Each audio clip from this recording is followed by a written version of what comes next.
Good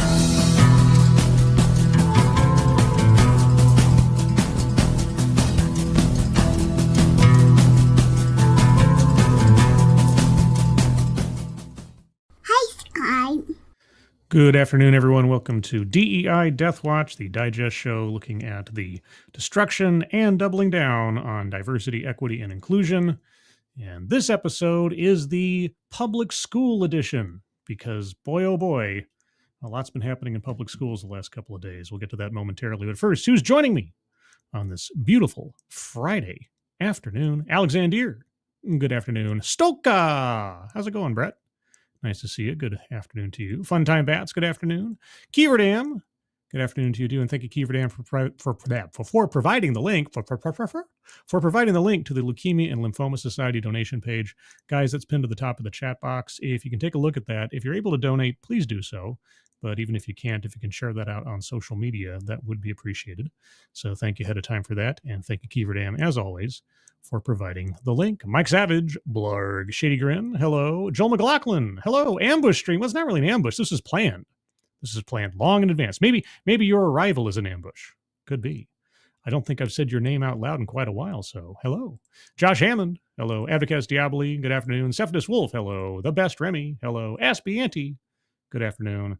And to anybody else who is lurking or will show up momentarily or is in the future, good afternoon. So let's see. We got a lot going on with public schools. So last time, or within the last couple of episodes, I think it was just last time, we talked about how the New York public schools had declared in no uncertain terms to the Trump administration, we're not going to get rid of anything. DEI is here to stay. So you can go suck an egg or something. And apparently other states have decided to follow suit. Before we get to that, the mum, hello, and Juliet, good evening to you. So who's our first contender in the resistance? This is the big resistance to the Trump administration. Hold the line. Oregon governor tells schools to keep DEI programs as Trump threatens to take away funding. Hold the line. This is a battle, everybody. This is a war. This is a war. Are you ready for the war? Hold the line. Good gravy. Salem, Oregon. On Thursday, Oregon Governor Tina Kotek issued a statement telling schools in the state to keep their DEI programs in response to threats by President Donald Trump to remove federal funding. Earlier this month, the U.S. Department of Education sent a memo to public schools around the country telling them that federal funding will be cut off if they don't dissolve their diversity, equity, and inclusion programs. Quote, since the start of the new federal administration, I promised Oregonians that I would not back down from a fight when it comes to safeguarding Oregon values. Make sure every child has the opportunity to meet their future promise with a strong public education. Making sure every child has the opportunity to meet their future promise with a strong public education, is one of the most fundamental responsibilities of government and one of my top priorities as governor, wrote Kotek. Well, that's great. That sounds like a great sentiment. Tell me how DEI is education and not indoctrination. DEI mostly as a hiring practice, but also CRT and other related such issues. K through 12 schools must sign a certification against DEI to continue receiving federal funding, the Trump administration said. A notice sent last week by the Education Department gave states and schools 10 days to sign and return the certification, and I believe those 10 days are just about up. The certification asked state and school leaders to sign a, quote, reminder of legal obligations acknowledging their federal money is conditioned on compliance with federal civil rights laws. Quote, the Trump administration's threat to shortchange Oregon students. Sorry, who's risking Oregon students being shortchanged? Hurts children and families and undermines the dedication and work of our educators. That is why I directed ODE to hold the line today. We will not tolerate this unwarranted and unlawful attempt to take away resources promised to Oregon students and paid for by the tax dollars we send to the federal government, added Kotek. Well, it's not so much the tax dollars you pay and send to the federal government, it's the tax dollars you accept as a public institution that takes on federal financial assistance. And I promised I was going to do it, and I did. Let's all remind ourselves real quick. I'll do this once to cover all these education stories. Let's remind ourselves what the Civil Rights Act of 1964, specifically Title VI, says and has said since 1964. I'm quoting here. It prohibits discrimination on the basis of race, color, and national origin in programs and activities receiving federal financial assistance. And since money is fungible, any institution that receives federal funding consequently has to abide by these restrictions when it comes to their programs and activities. And those two words are ambiguous enough to cover everything. Here's another quotation. Simple justice requires that public funds to which all taxpayers of all races, colors, and national origins contribute not be spent in any fashion which encourages, entrenches, subsidizes, or results in racial, color, or national origin discrimination, unquote. If a recipient of federal assistance is found to have discriminated and voluntary compliance cannot be achieved, the federal agency providing the assistance should either initiate fund termination proceedings or refer the matter to the Department of Justice for appropriate legal action. So if you have a DEI program in your school, if you are hiring teachers or staff on the basis of their race or their gender or a couple other things under Title VI, or if any of your programs or activities as well discriminate on the basis of race particularly or gender elsewise, you are in violation of Title VI, and your federal funding can, and in this case, if the threats are true, will be cut off under established federal law. Now, if Oregon has a DEI program in name only, and nothing that they're actually doing discriminates, elevates, or denigrates anybody on the basis of race, then there's nothing for the federal government to do. But I got a feeling, because I've looked at Oregon schools, colleges, and elsewise over the last couple of years when it comes to DEI and CRT and a whole bunch of other things.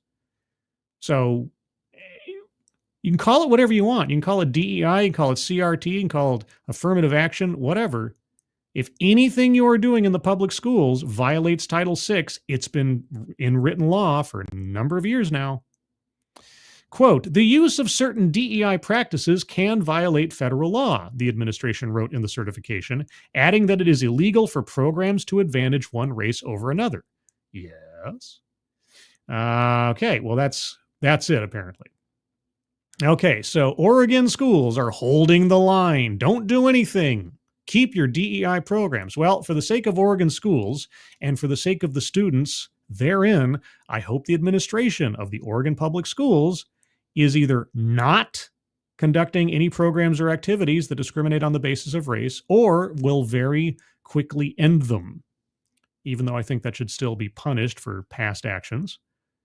Because the only ones putting the welfare of the students at risk at this point is the administration and the faculty and the schools, and now the governor by extension. So I guess we'll see what Oregon decides to do. Let's see what you guys are talking about. Advocast Daily, it is also the tax dollars every other state that is following the law pays. Yeah. Again, it's fungible. It's like our tax dollars are paying for this. Yeah, everybody's is. And you're part of the United States of America. So it's not just you. You don't get to stand alone on this one, not under federal law. Kirsten Scholl over on the X Machine. Hello, Kirsten Scholl. And also, guys, yeah, I'm also simulcasting over on X. If you happen to see this stream over on the X Machine, by all means, retweet it out. Have they come up with a new verb for sharing something out on X yet? That's not called retweet. Is it just like share or something boring? Is it sunny or is it share? I don't know. You tell me. Let's see. Who else do we have in chat here as it decides to catch up with itself? I can kind of tell what the lag between me and live is by watching the chat and seeing when comments pop up. Seems to be a long lag today. I see Blue-Eyed Scream on the one window, but I'm not seeing it on StreamYard. I'm still broadcasting, aren't I? Hope so. Anyway, I'll say hello as soon as you're visible on the StreamYard. But until then, let's move on to the next story. Who's the next state in line to defy the administration? Why, that would be Massachusetts. Oh boy, Massachusetts says it will continue DEI in schools. Quote, a strength, not a flaw, unquote.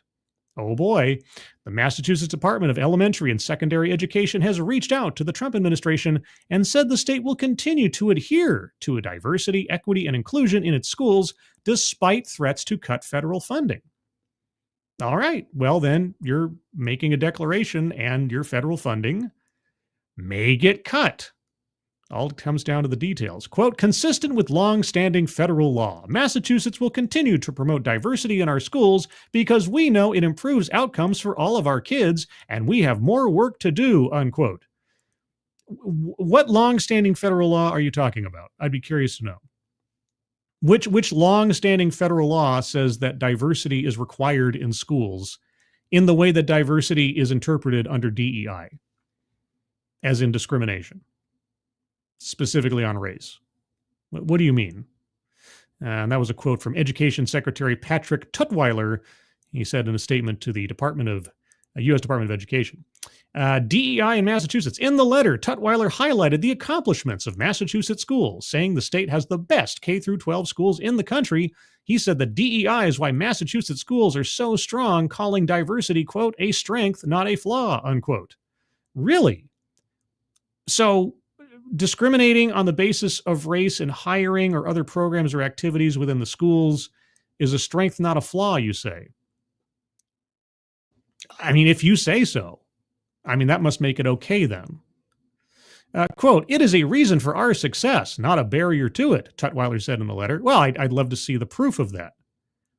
By all means, show me what you consider to be your DEI programs and initiatives, and then draw a line for me between them and the improvement in test scores.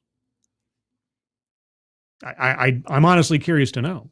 Tutwiler said Massachusetts is already in compliance with the Civil Rights Act of 1964 and Supreme Court cases that interpret it. Well, again, DEI is just a label. What are you doing? What constitutes your DEI initiatives? I wonder if the article will finally ask this. The last article didn't. Right. What you should be asking is, okay, Oregon, what do you consider to be your DEI initiatives? What do they do? What mechanisms do they operate under? How do they improve the school by your estimation? In what way and how? That's what we need to know to be able to evaluate this. Because let's make something clear here. And I've said this before.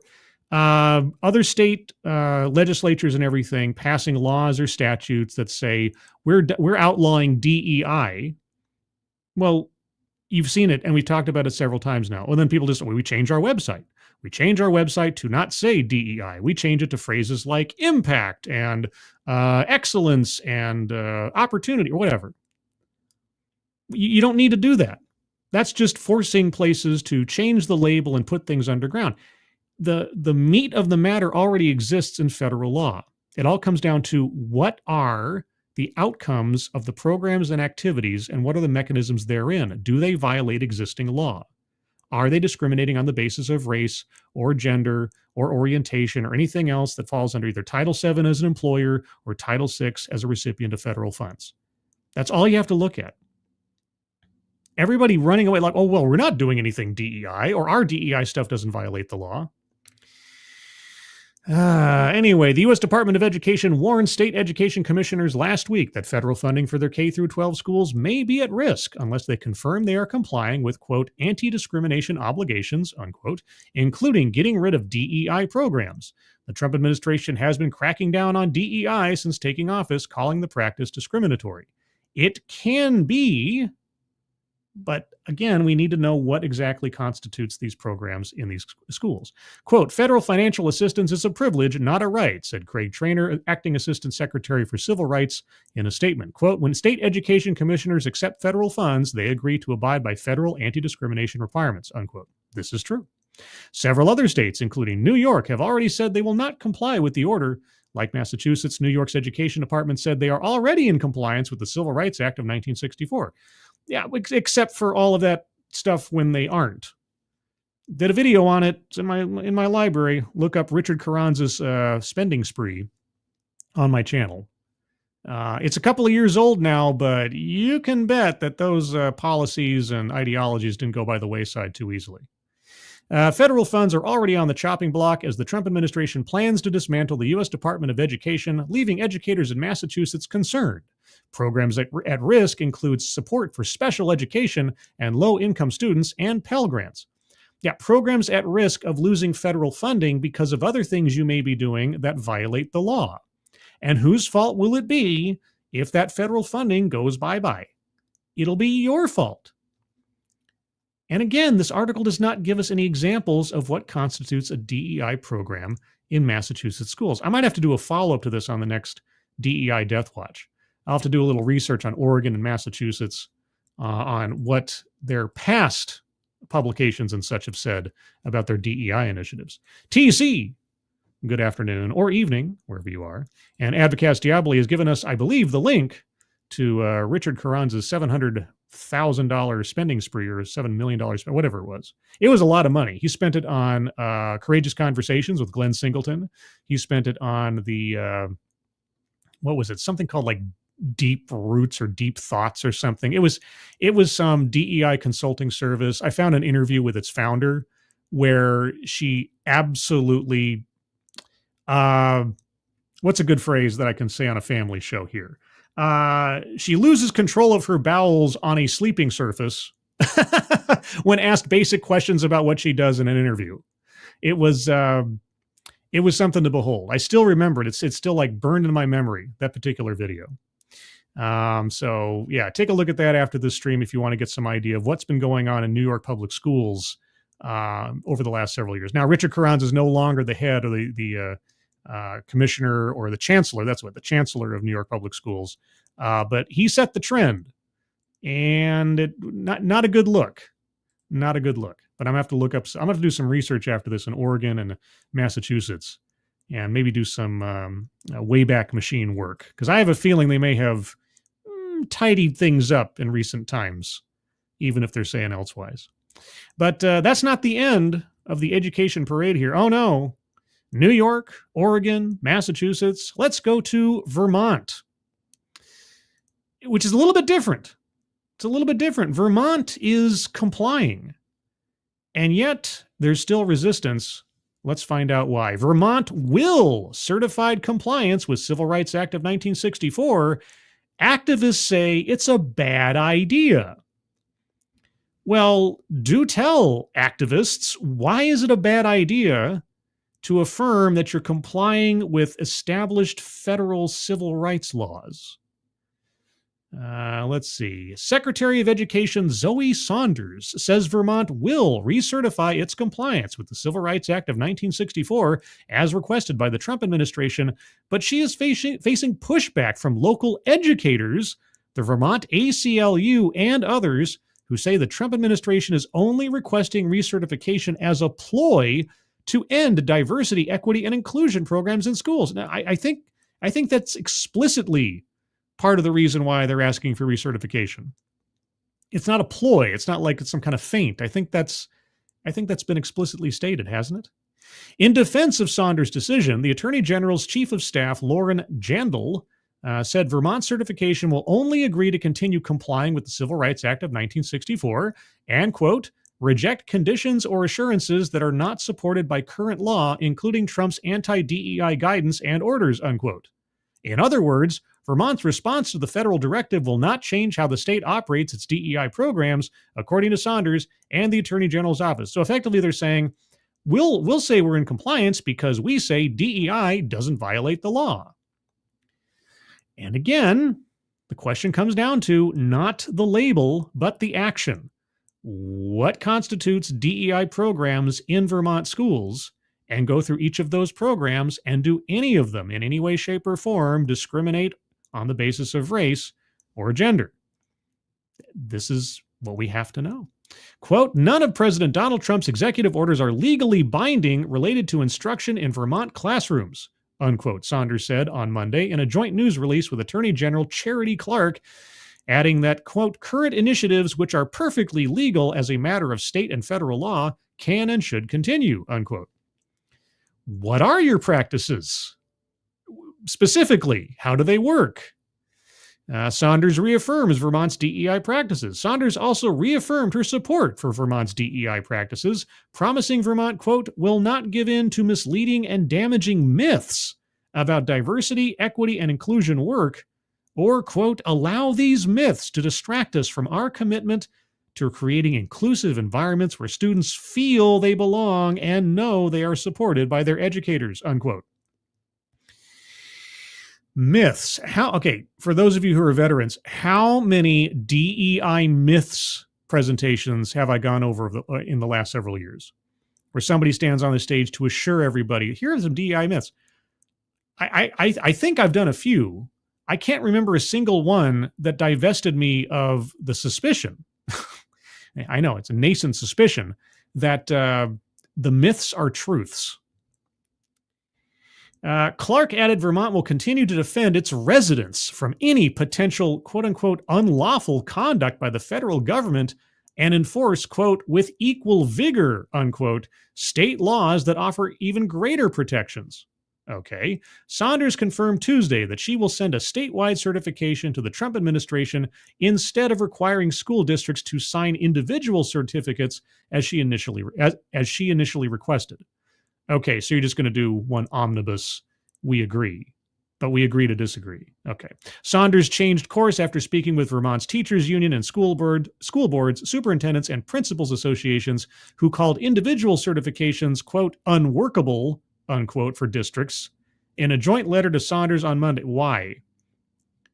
Why would it be unworkable for a school to certify that they're complying with the Civil Rights Act of 1964? The Winooski School District, Vermont's sole minority-majority school district, had already signaled it would not sign a certificate.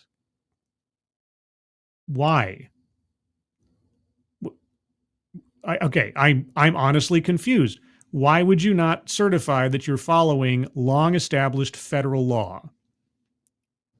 Unless you've got something you'd like to tell us? Quote, expecting individual superintendents to certify compliance based on a cover letter that they have not yet seen.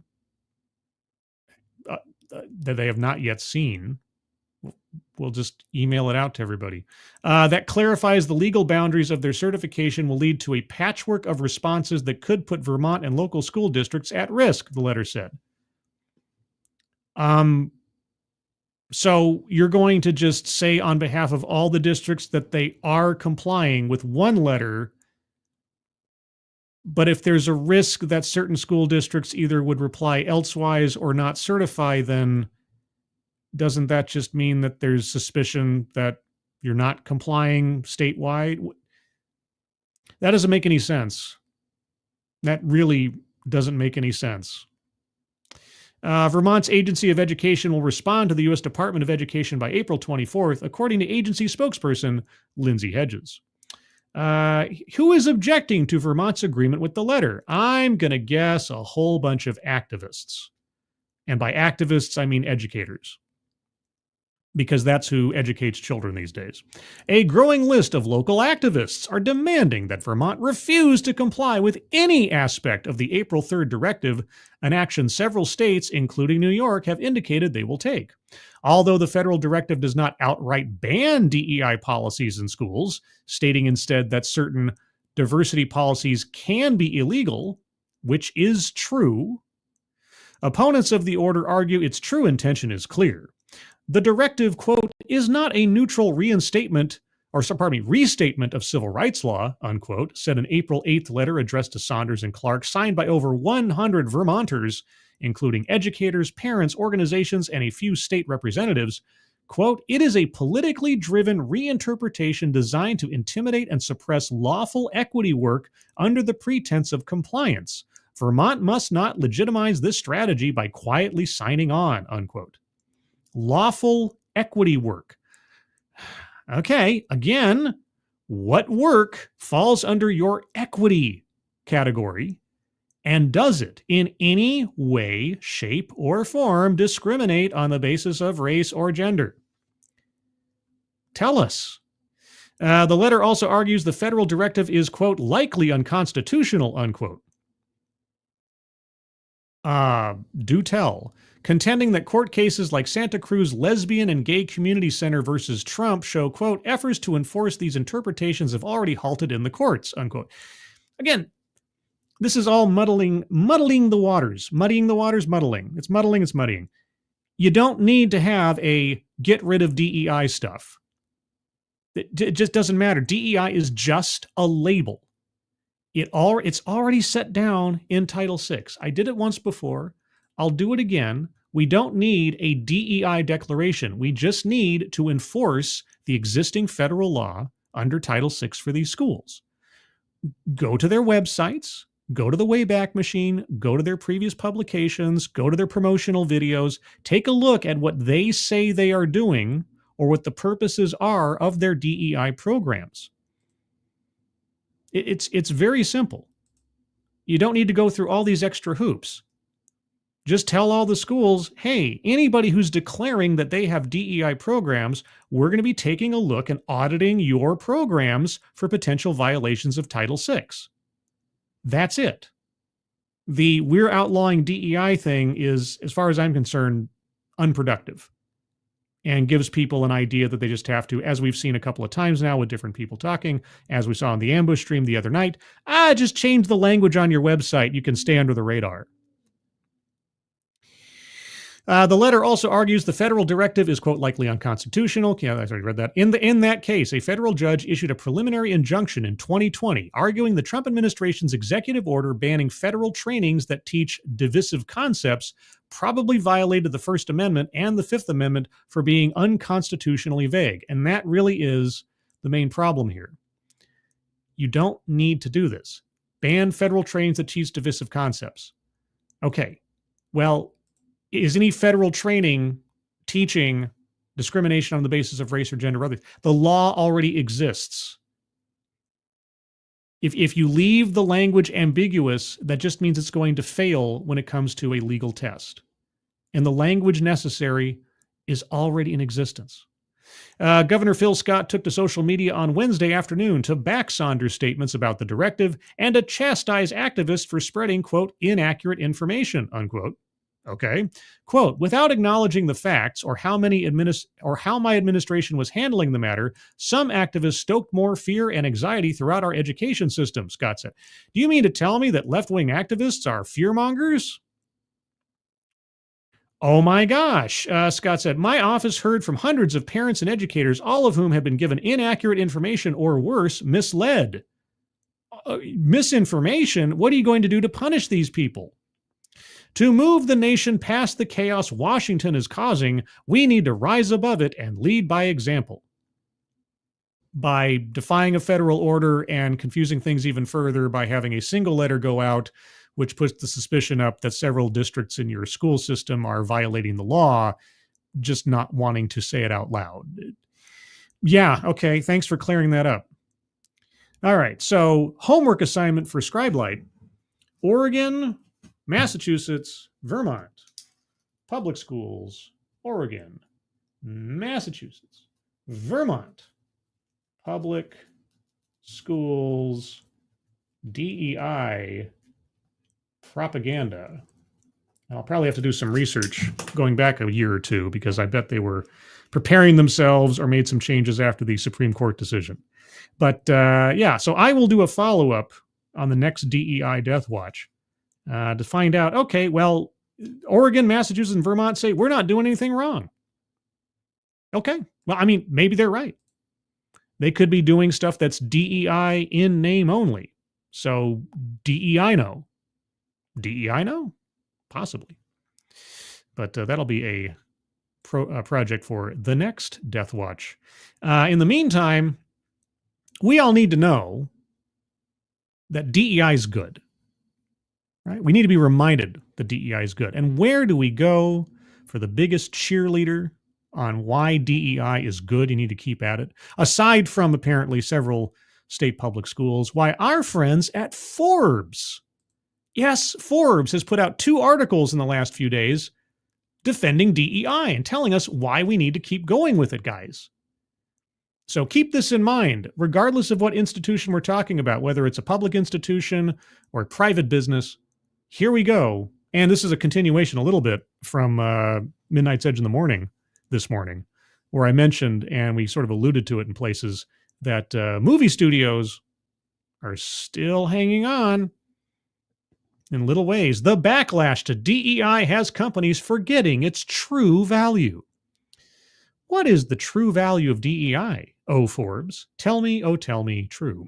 By the time the Trump administration turned its focus on diversity, equity, and inclusion, companies like Walmart, Target, and McDonald's had already been rethinking or outright canceling their DEI policies. In reaction, many others chose to publicly reiterate their commitment to building inclusive workplaces. Yes, which is all DEI ever has been, guys. It's all about just building inclusive workplaces.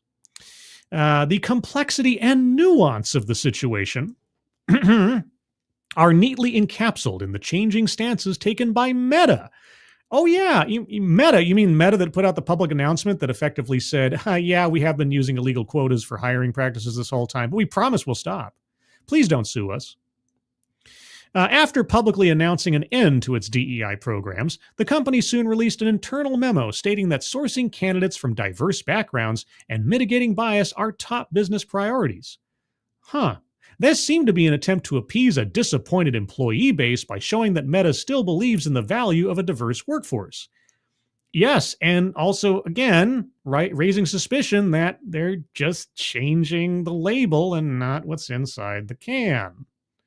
Which is why, as I've said, and I will continue to say till I see otherwise, the EEOC and the DOJ really need to follow through with some kind of punishment for companies and organizations that continue to violate these things. Snubbirth, good afternoon, and thank you so much. DEI isn't happening. Okay, it's happening, but it's not that big a deal. DEI is good, actually. You are bigot. It's amazing. It's just like CRT, right? Oh, I know, CRT, that's high-level education stuff. That doesn't happen in public schools. How dare you say we should get rid of CRT in public schools? It's not here. We swear it's not here, but how dare you tell us to get rid of it? That's the thing that's not here. Yep, here we go again. Same song, different band. Okay. Let's where am I here? Yeah, okay. Was I reading from the wrong article? I was reading from the wrong article. I brought up the wrong article. I apologize. Tell you what, let me switch over to the correct article that I meant to do first off. Because I have two Forbes articles and I clicked on the wrong one. Okay, we want to go first to the backlash. The backlash. That's what we wanted. Okay. Now, live TV, everybody. I apologize. Okay, so moving on past the Meta thing. Okay. Yes, the complexity and nuance of the situation are neatly encapsulated in the changing stances taken by Meta. After publicly announcing an end to its DEI programs, the company soon released an internal memo stating that sourcing candidates from diverse backgrounds and mitigating bias are top business priorities. This seemed to be an attempt to appease a disappointed employee base. Oh, you poor employees. Showing that Meta still believes in the value of a diverse workforce. Because the truth is, no matter what stand you take in this debate, DEI works.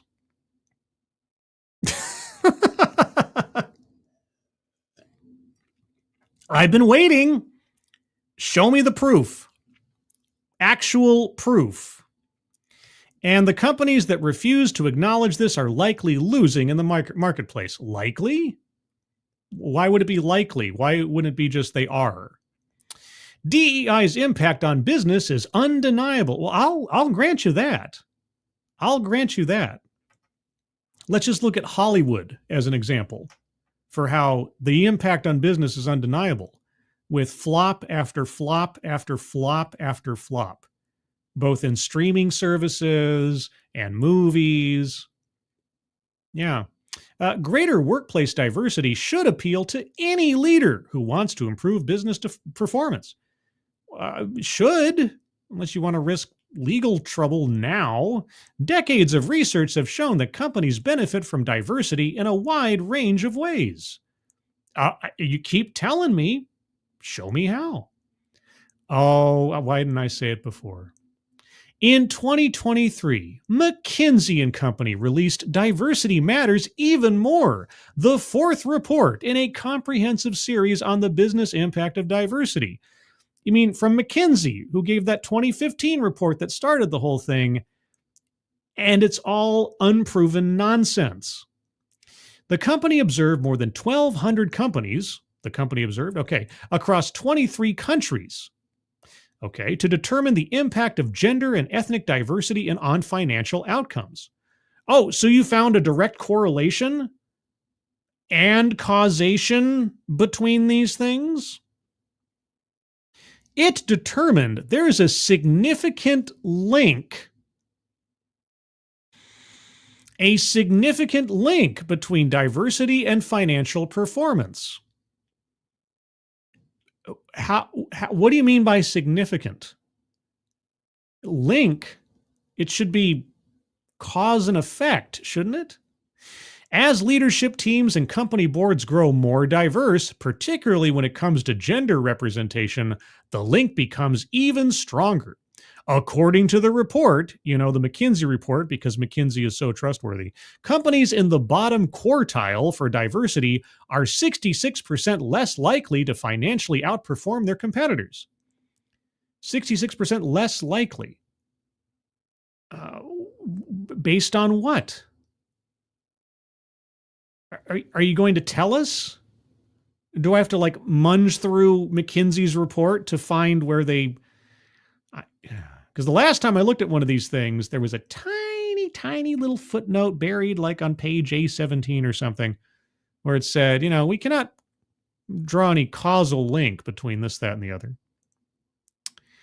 The talent benefits. Building more diverse workforces delivers clear ROI in both talent acquisition and employee retention.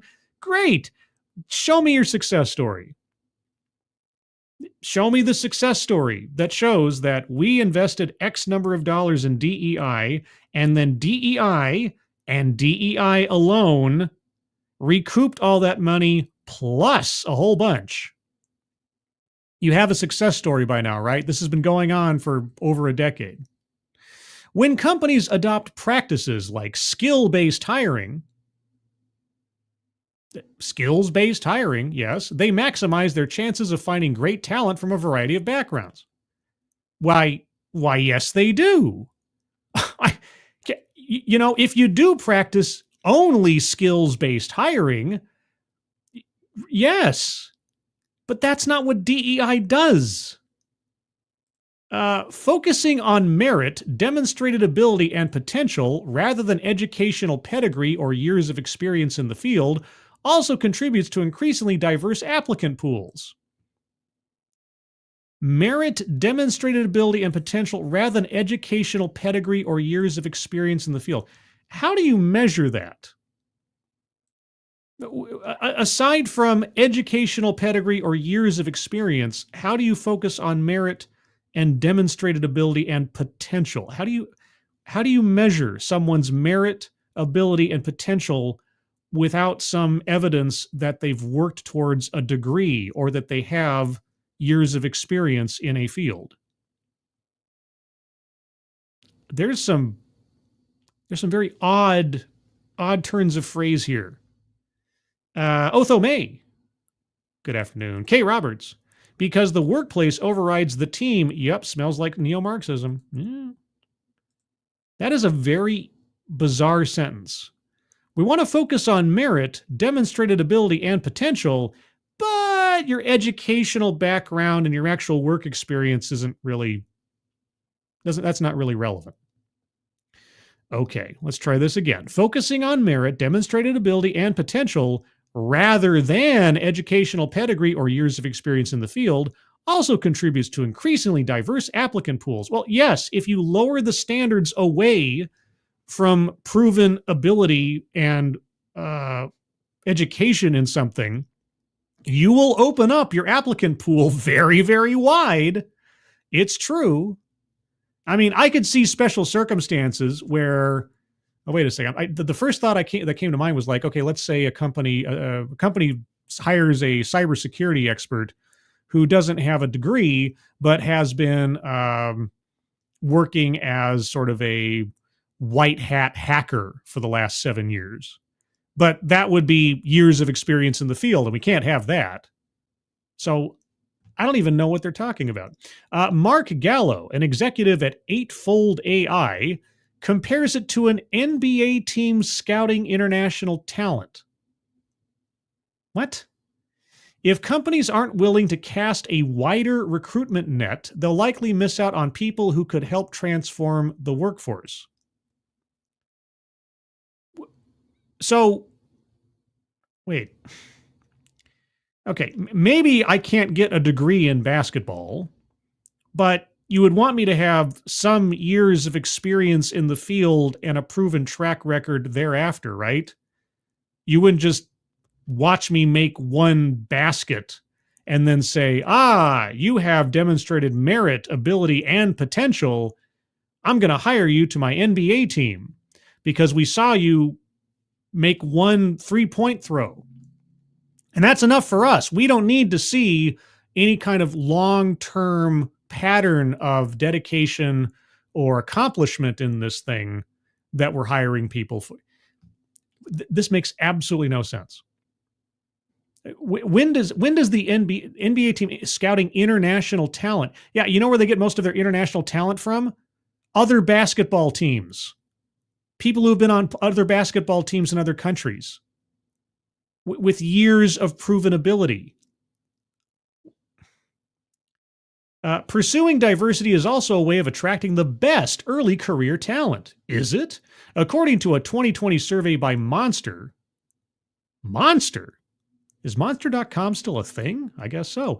83% of Gen Z candidates said that a company's commitment to diversity and inclusion is important when choosing an employer. Oh, well, I mean, if the generation that has been indoctrinated to believing that diversity and inclusion is an inherent virtue says that they are necessary things to finding a good employer. Well, I mean, if they say it's necessary. Companies that prioritize DEI also tend to enjoy better employee retention. Tend to? How do you mean? Engagement levels and job satisfaction rise when employees feel valued and respected, particularly when those from underrepresented communities feel safe and supported. Why should it just be quote-unquote underrepresented community? Why shouldn't it be everybody? Wait, what? I thought this was all about merit. Well, it's not merit. It's not education. Again, this is Forbes magazine trying to convince me, the reader, that DEI is a good thing all by itself. These factors strongly correlate with higher retention rates.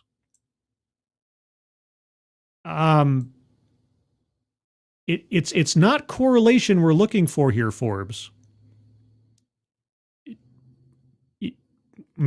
Okay. It's time to discuss DEI objectively. Forbes, you are the last guys I would go to for objective analysis of DEI. But okay, in today's political climate, we need to have evidence-based discussions on the merits of DEI as a business strategy. Forbes, I agree. I wholeheartedly agree. Give me that evidence. Not correlation and strong links. Evidence.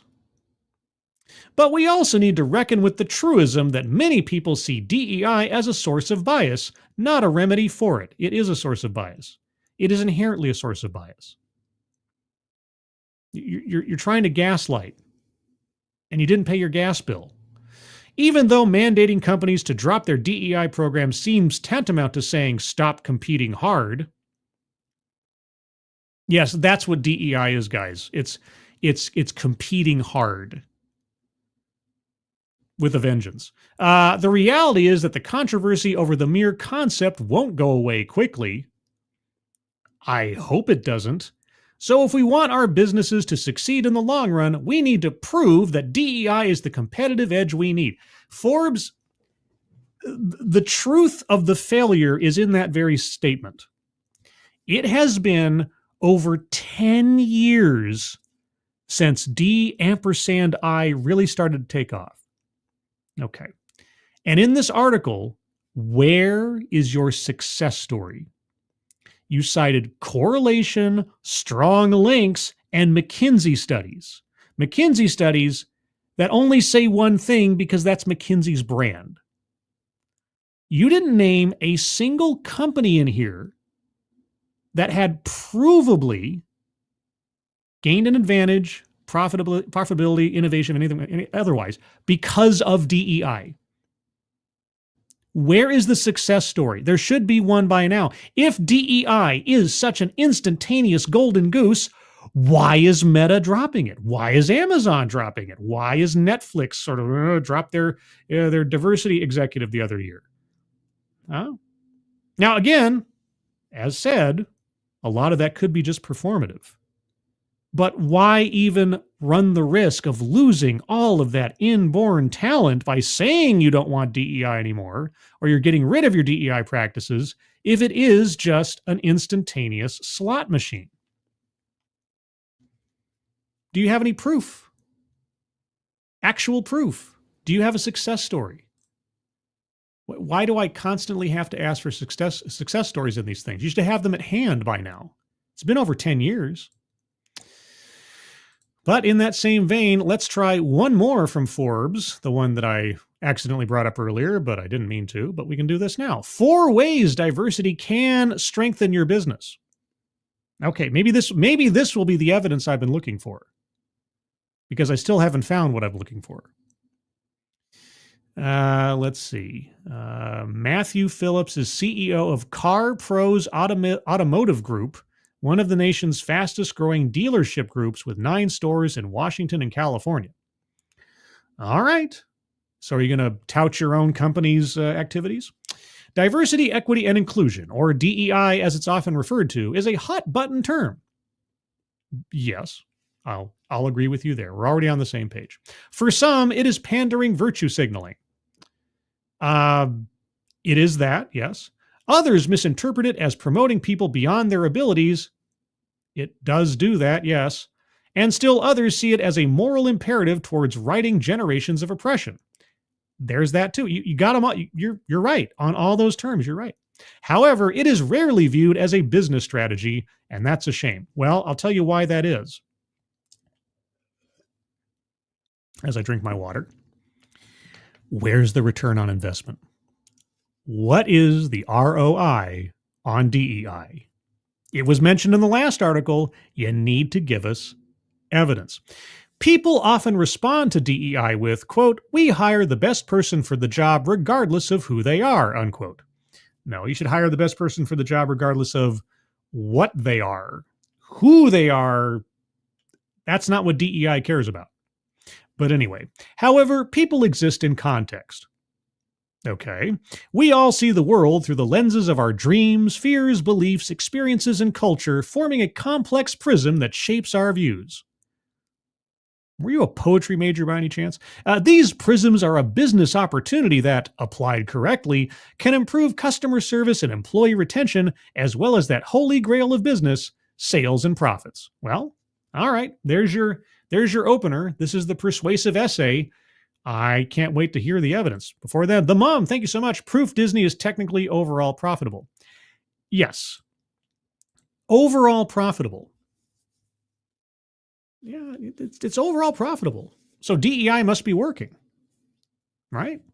I mean, they're not overall less profitable now in certain areas of their business than they were years ago. Just look at the returns on Star Wars films and Star Wars properties and Marvel films and Marvel properties and Disney Plus and da-da-da-da-da and Snow White. Yeah, I mean, it's still a profitable company. Shouldn't it be super profitable with all this DEI stuff? I don't know. Let's see what he has to say. All right. Diversity of opinions. Well, that's not at issue. DEI doesn't care about opinions. You might say DEI cares about opinions, but ultimately DEI does not care about opinions. I've seen firsthand at my company how the more diversity we have in backgrounds, boy, I'm having flashbacks to 2016, experiences and worldviews, the more access our organization has to diverse information. That information is power, but only if team members feel that they can speak up. Providing an environment that empowers your team to offer input can help you build a better business and avoid costly mistakes. How do you define backgrounds? What constitutes someone's background? Experiences and worldviews. What does that mean exactly? How do you suss that out in the course of the interview process? And also, only if your team feels that they can speak up. Well, here's what you do. I know it sounds crazy. It sounds crazy, but here I'm gonna let you know a secret. And you don't need a DEI process to do this. I know it's nuts. What you do is you have a team meeting once a week, and maybe you have a department meeting once a month. And what you do at the team meeting is you sit everybody down at a table or on a Zoom call these days, whatever, and you go around the room, literally or figuratively, and everybody has to report on what they were doing over the last week, whatever it is. Even if it's the same thing every week and nothing crazy happened, everybody gets a turn at the wheel to say what they were up to, what they're working on, and if they have any questions or want to ask about whatever. Everybody gets a chance, no matter who they are on the team. Everybody gets a chance to speak up. In fact, you can make it a requirement. Everybody has to turn in a report each week ahead of the meeting, just so that the supervisor has, the bullet points of what it is that you're going to be talking about or reporting on. So, if you get sick or you have to miss the day or something, they still have something to show your progress. That's what my company does. So I don't have to question or wonder if I'll have an opportunity to say something or speak up, because it's part and parcel of the weekly routine. I know it's an insane idea. There you go. Recently, and this is back to the article, recently I was in a meeting with a major automaker who was discussing changing copy in a customer service survey that had made some female employees and customers uncomfortable. In what way? A customer service survey that had made some female employees and customers uncomfortable. Why?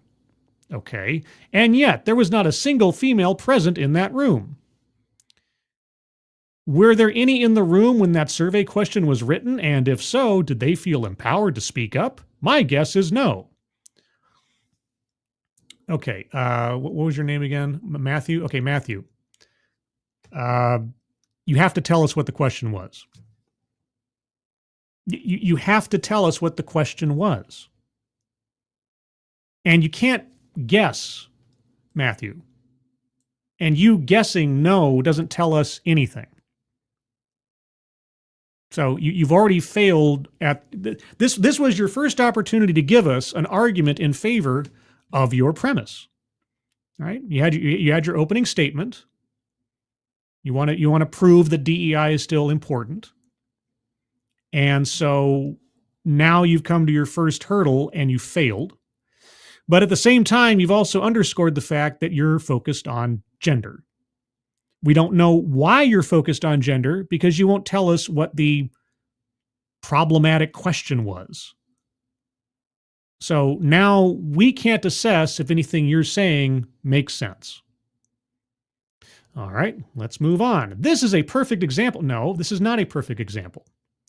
A perfect example would you telling us what the question was, how whatever that question was responded to by these female employees and or customers, specifically what their reaction was, what their problem was, what was with it, and then finding out if there was a woman in the room when the question was created or not.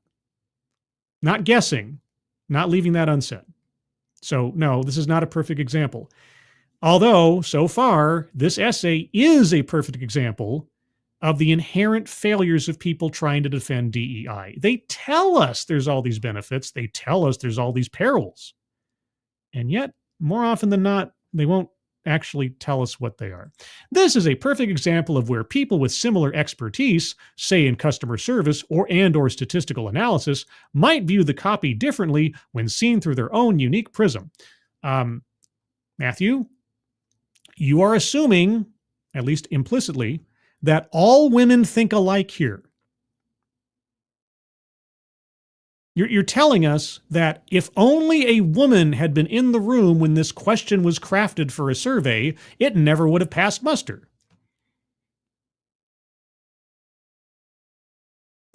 But okay. Someone speaking up about the unintended implications of the copy when it was written may have slowed the process, but in the long run, they could have saved the company time and effort in rewriting the question, as well as some embarrassment. What question? Matthew, you needed to put the text of the question in there. You didn't, so it means nothing. It is a weightless example, as we would say in the TEDx bingo territory. Diversity of customers. Okay, if you think none of this applies to you because you have no diversity in your customer base, think again. Okay, no matter where your business is located, it is there, from age demographics, are your customers boomers or Gen Z, to financial profiles, prime versus subprime. Interesting way to classify people, very heartless, but anyway, to regional background, rural versus urban. As there is no one-size-fits-all strategy for selling, there is no single strategy for selling to a diverse customer base. But it starts by identifying who your customers are and then learning all you can about their cultures. What languages do they speak? What are their traditions? What is important to them? Okay, Matthew, there is, and we kind of touched upon this on the ambush stream the other night, where we listened to DEI consultants talking about the necessities and benefits of DEI.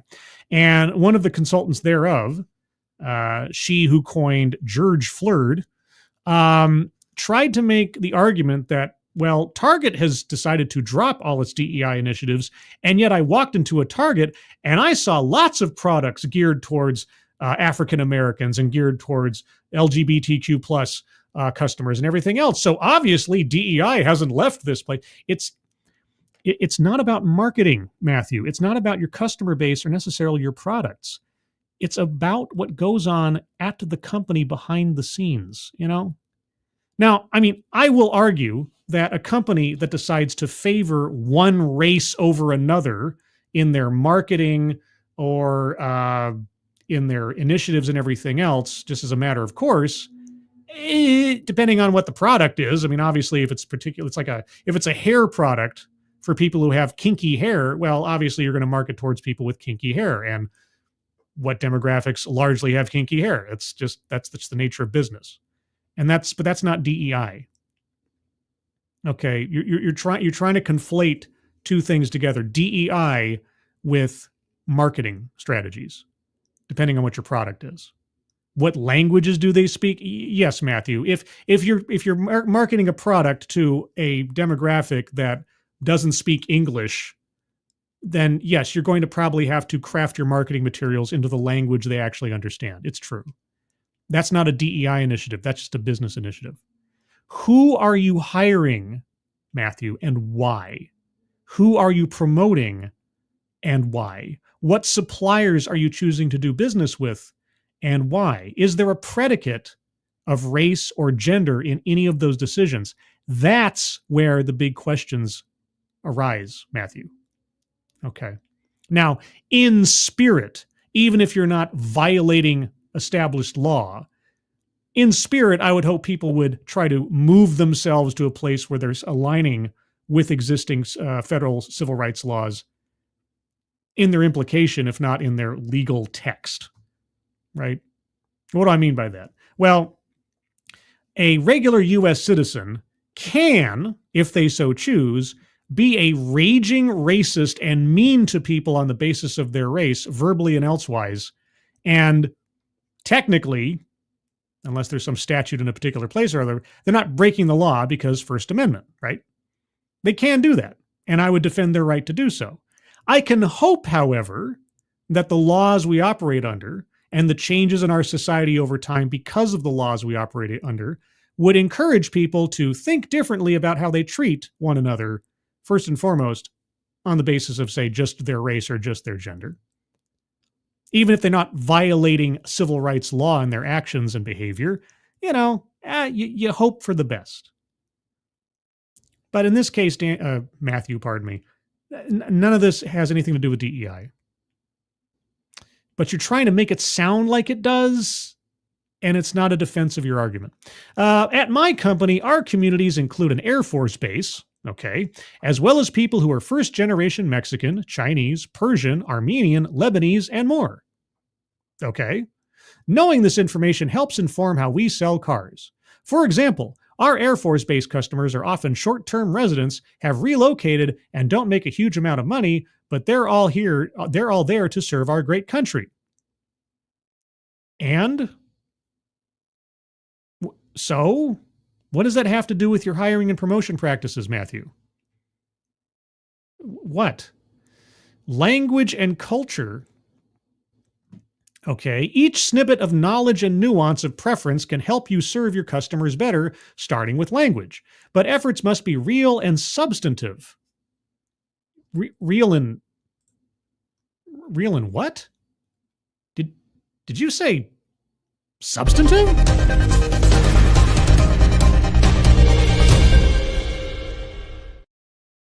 Oh my God, somebody else used that word for once and not me. Hey, must be real and substantive, not just window dressing. Okay, how do you make your efforts real and not just window dressing?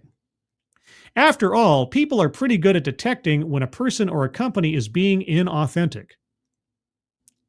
Maybe. What examples do you have, Matthew?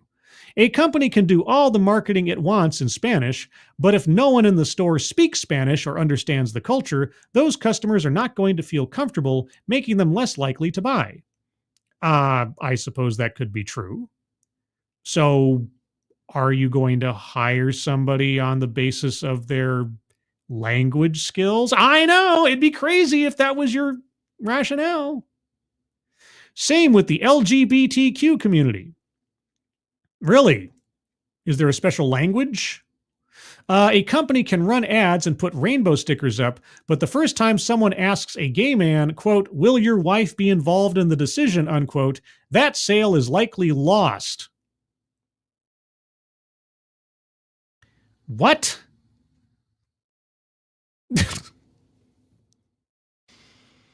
How do I know he's a gay man, Matthew? You're an auto dealer, right? Okay, customer walks in on the lot. It's a guy, right? The sale is likely lost. Okay. So just train everybody to say, "Will your spouse be involved in the decision?" I suppose. And DEI has what to do with that? This is what is meant by inclusion. Is it? Do the communities you serve or wish to serve feel comfortable in your business? Training your staff to use more inclusive terms significant other instead of husband or wife could save a sale. Okay, Matthew, I'll give you that. Let me ask you something. Do any of your hiring or promotion practices weigh someone's race or gender above their merit first and foremost? If none of them do, what are you talking about? Why are you here? Why are you defending DEI? It's not just about words and language. You just said it was. It's also about understanding the culture. Aren't words and language cultural elements? For example, in some cultures, using cash is important. In others, the whole family will come along on a visit to help make a big sales decision. Okay. Training sessions can help your staff understand different cultures and can go a long way in increasing customer satisfaction and loyalty. Sure. But training on your customer base has got... Matthew, maybe you just have a fundamental misunderstanding of what DEI is versus just sales and marketing. Basic sales and marketing practices. I don't... Okay. Overriding everything should be the understanding that each person who walks into your business is a potential sale. Regardless of how they dress, the language they speak, or their culture, they want to be treated with respect. You're right. What does that have to do with DEI, Matthew? Access to talent. Okay, this is the end of the article. There is real truth to the saying, quote, employee satisfaction leads to customer satisfaction, unquote. Well, I mean, unless your employees get their satisfaction out of like pestering customers. Anyway, as with customers, your company needs a strong value proposition and competitive advantage to attract employees. Okay, you want to hire the best person for the job, regardless of who they are. It's not regardless of who they are, it's regardless of what they are. But anyway, but will that person accept the job? I don't know. What pay and benefits are you offering? What are your hourly requirements? I don't know. Will they even apply if your organization is not inclusive? DEI is inherently exclusive, Matthew. So it'd be better if you didn't have it rather than say that you do. But then again, like I say, so many people have been convinced that DEI is a good thing. So, just as having representation and a true understanding of different cultures can give your company access to a broader customer base, it can also provide you with access to a broader employee base and one that reflects your community. Okay, here's the danger word there, Matthew. Just as having representation. Who is representing what? And how is representation a driver in your hiring and promotion practices? What do you mean by that? I know, we get into some very, uncertain territory here. Having representation and a true understanding of different cultures can give your company access to a broad. Okay, so who are you hiring on the basis of their culture, Matthew, in order to represent? Building DEI into our company DNA has paid off, both in high customer service scores and sales. Okay, so how have you... Okay. Are you hiring people based on their race, their sex, their religion, their country of origin? Are you denying jobs to people on the basis of their race or sex, country of origin, religion, and so on? That's the question, Matthew. That's all there is to it. If you're not doing any of those things, then you're not talking about DEI. And most of this essay has everything to do with just basic marketing strategies. Focusing on what is behind those words with real-world actions took one of our stores from having 5% of sales from the local Chinese community to over 40%. Because you marketed correctly, Matthew, if I'm to believe the rest of your essay. And that is the power of having a team with a multiplicity of different prisms. Whatever label is on initiatives that have inclusion at their core, we have found it to be good for business and our values. We will continue to focus on understanding the diversity of our customer base, treating each customer and team member equitably and with respect, and will always include all of our community. This is not just good for humanity, it's good for business. Okay. Matthew either does not know or does not choose to admit to what DEI actually does. And he wants to pat himself on the back for conflating DEI with basic marketing practices and marketing to different demographics for different ways and different reasons. Like, okay, well, there you go. That's 2 Forbes articles really cheering on DEI because, guys, it's totally legal. There's nothing wrong with it. It's got, heaven's glow around it, and there's nothing to apologize for. And that's why we can't provide a significant, provable piece of evidence that says that DEI is inherently profitable. And we're not going to detail our exact diversity programs because we wouldn't want to tempt fate with being criticized for them. And I'll tell you, there was this question that was on a survey, and it was totally offensive to women. If only they'd had a woman in the room, it never would have gotten approved. And I bet that they didn't have a woman in the room because a woman would have said something if she'd been allowed to say something, because obviously women in the room aren't allowed to say anything. And I'd tell you what that question was, but I'm afraid it would offend somebody reading this. You just have to trust me on that, bro. Just trust me, bro. Be fine. Anyway, that is your DEI Deathwatch digest for Friday, And I'll have another one on Monday. And unless something really major happens between now and Monday, next DEI Death Watch, I'm going to have to give myself the homework assignment of looking up what I can, good or bad or neutral, of the Oregon, Massachusetts, and Vermont public schools and their DEI programs, activities, initiatives, and so on that have taken place over the last couple of years, let's say, and see if there's anything to apologize for, anything to recertify your commitment to the Civil Rights Act of 1964 for. Susannu, so he's one of those people they warn us about in the Army. Who? What? Me or the guy talking? Didn't you know you're supposed to ask where they're from, following up by asking, no, really, where are you from? Yeah. It's like, hey, welcome to our parking lot. So who do you like to sleep with on the weekends? I want to make sure I don't offend you. Oh man. Plague Trucker Zach. Pretty sure I've been told it's super racist to ask someone where they're from or what language they speak. Yeah. There's a great, and I am tooting my own horn here. There's a great little entry in my Race to the Bottom playlist from a now defunct series on, what was it, Snarled or something, called Race in America.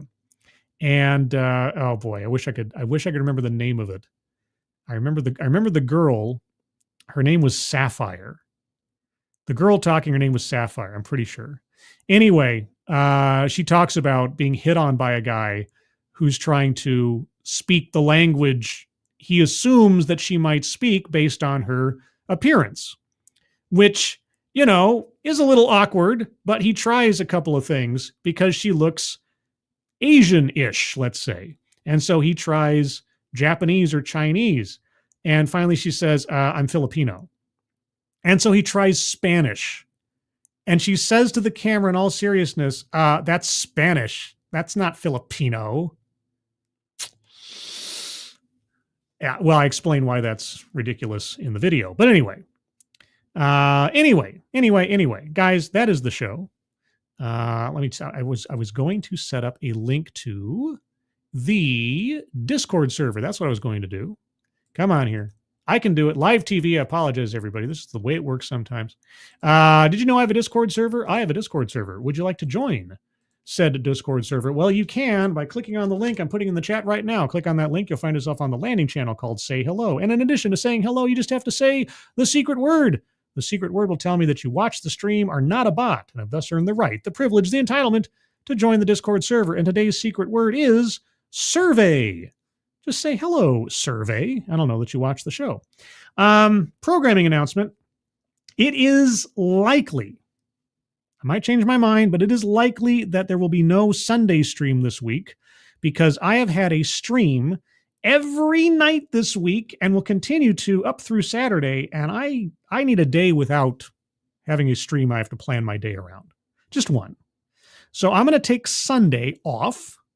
But tomorrow, Saturday evening at 5:30 p.m. Pacific time, 8:30 p.m. Eastern time, I will be here to talk comic books with Andy, the Toy Master Masterson. We're going to talk about the Daredevil Born Again series. We're going to talk about some of our favorite comic characters and comic books and issues in particular, all types of stuff. So if you're a nerd for comic books and want to listen to or interact with another couple of comic book nerds, we'll be here tomorrow night, 5:30 Pacific time, 8:30 Eastern for that. Looking forward to it. Haven't talked to Andy in a while. It'd be nice to hang out for a bit and be nerds together. Beyond all that, everybody, hope you have a good rest of your Friday. If you have any other comments or have any leads you'd like to give me, I'll ask for leads. If you have leads on DEI stuff going on in your area or elsewise, hey, throw me a note either on Twitter, X @scribe_light over on the Discord server or in a comment here. Also on the way out, if you'd leave a like, I'd appreciate that too. But everybody, thank you for joining me. Moderators, thank you for keeping an eye on things, even though everyone here is so well behaved. You have very, very little to do. Oh, did Keeverdam give us the link? Is that the link to the show? That is the link, I'm assuming, to the episode of Race to the Bottom, dealing with the whole approaching somebody and trying to figure out where they're from. And the brilliance of our speaker in that one, Sapphire. And thank you to everybody who donated. That's tomorrow's stream. Oh, sorry. I need to find that. I tell you what, I will find that and I will send that out on X, or I'll put it in the description after the show for reference. So if you're watching this in the future and you want to know what I'm talking about that Race to the Bottom episode, I will find the link and I'll put it in the description for everybody's reference after the fact. But as I was saying, everybody who donated either to myself or to the leukemia lymphoma link at the top of the chat box, thank you guys so much for your generosity. Very much appreciated. Everyone, have a good rest of your Friday. Have a good weekend ahead of you. Hope you're all safe and well. If you're not well, please get well soon, and I'll see you on the next one. Take care. Bye-bye.